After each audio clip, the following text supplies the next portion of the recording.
ও মাই god, বরবাদের shooting set থেকে শাকিব খান এবং ইদিকা পালের একসাথে স্টিল পিকচার ভাইরাল, যেখানে মেগাস্টার শাকিব খানকে দেখা যাচ্ছে বরবাদের গেটআপে। হেয়ার স্টাইল দেখেন এবং শাকিব খানের সাথে সামনে কিন্তু দাঁড়িয়ে আছে ইদিকা পাল। এই পিকচারটি দুটো কথা বলছে। একটি কথা হচ্ছে এই পিকচারে যেটা দেখানো হয়েছে শাকিব খান এবং ইদিকা পাল কোথাও বের হচ্ছে।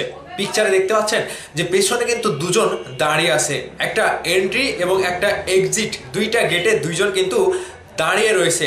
সেখান থেকে শাকিব খান হয়তো তার বাসা থেকে ইদিকা পালকে নিয়ে কোথাও বের হচ্ছে, সামনে গাড়ি রাখা আছে এবং সেই গাড়িতে উঠবে। তবে এই স্টিল পিকচারটা দেখার পর আমি যতটুকু বুঝতে পারলাম যে বরবাদের শুটিং সেট ভাই ছোটখাটো না, মুম্বাইয়ের মতো জায়গাতে মুম্বাইয়ের মতো করেই শুটিং করা হচ্ছে।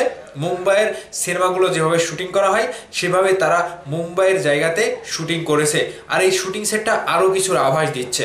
রীতিমতো শাকিব খানের এই লুকটা এই প্রথমবার কিন্তু ভাইরাল হলো, এর আগে কিন্তু ভাইরাল হয়নি। তো এই যে প্রথম লটের শুটিং থেকে এই লুকটি কিন্তু পাওয়া, এবং প্রথম লটের শুটিং শেষ করে মেগাস্টার শাকিব খান যখন ঢাকায় আসলো, ঠিক এই সময়টাতে বরবাদ টিম একটু বিরতিতে, এবং বিরতির কারণেই বরবাদ সিনেমার দ্বিতীয় লটের শুটিং শুরু হতে এখনো দেরি করছে তারা। বরবাদ টিম একটু সময় নিচ্ছে। আর এই সময়টাতে এই লুকটি প্রকাশ হওয়া একটা প্রশ্নের সম্মুখীন, এই লুকটি প্রকাশ করলো কারা? বরবাদ শুটিং টিমে যারা রয়েছিল তাদের মধ্য থেকে এই লুকটি ভাইরাল হয়েছে এবং তারাই এই লুকটি প্রকাশ করেছে। তাহলে বরবাদ টিম প্রথম লটের শুটিং এত গোপনীয়তার সঙ্গে, এত পারফেক্টলি, এত প্রোটেকশন দিয়েই যে শুটিং করলো, তার মধ্য থেকেও এই লুকটি প্রকাশ হয়ে গেল। তাহলে এই শুটিং সেটারই কেউ প্রকাশ করেছে, এবং শুটিং সেট থেকে যারা কাজ করেছিল তাদের ভেতর থেকেই প্রকাশ করেছে। তারা মোবাইল দিয়ে ছবিটি তুলেছে, তোলার পরে এই ছবিটি ভাইরাল করলো। দেখেন, যেখানে প্রযোজকও এখন পর্যন্ত, পরিচালকও এখন পর্যন্ত বরবাদের কোনো ফার্স্ট লুক দিচ্ছে না, এখন পর্যন্ত ফার্স্ট লুক দেয়নি। তাদের একটা প্ল্যান রয়েছে ডিসেম্বর মাসেই ফার্স্ট লুকটা দেবে।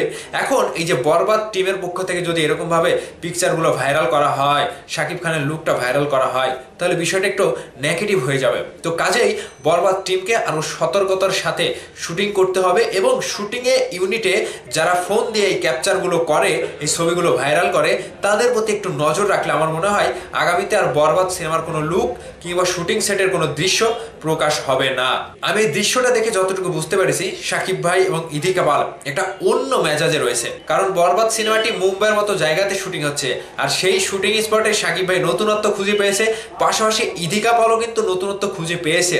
ঠিক সেই জায়গা থেকে দুজনের জুটি হিসাবে সেকেন্ড টাইম মুম্বাইয়ের মতো জায়গাতে তারা শুটিং করছে। এটা একটা বিশাল বড় ব্যাপার, এবং মুম্বাইয়ের মতো বড় একটা সেটে বরবাদের শুটিং হচ্ছে, যেটা আমি শুটিং স্পটের সেই স্টিল পিকচারে দেখতে পেলাম। জাস্ট অন্যরকম ভাবে কিন্তু বরবাদ আসছে, এটা কনফার্ম। আপনারা আগামী রোজারিতে দেখতে পারবেন যে মুম্বাইয়ের মতো জায়গাতে শাকিব খান কিভাবে দাপিয়ে বেরিয়েছে এবং কিভাবে বরবাদ সিনেমার শুটিং করেছে, এবং কোন কোন চমক রয়েছে সেটা আমরা সিনেমা হলে গিয়ে দেখতে পারবো। তো ভাই, আমাদের বরবাদের শুটিং স্পটের যে স্টিল পিকচারটি ভাইরাল হয়েছে, এটি আপনাদের কাছে কেমন মনে হয়েছে অবশ্যই আপনাদের মতামত ভিডিওর নিচে কমেন্ট করে জানাবেন। ভালো থাকবেন, ধন্যবাদ সম্পূর্ণ ভিডিওটি দেখার জন্য।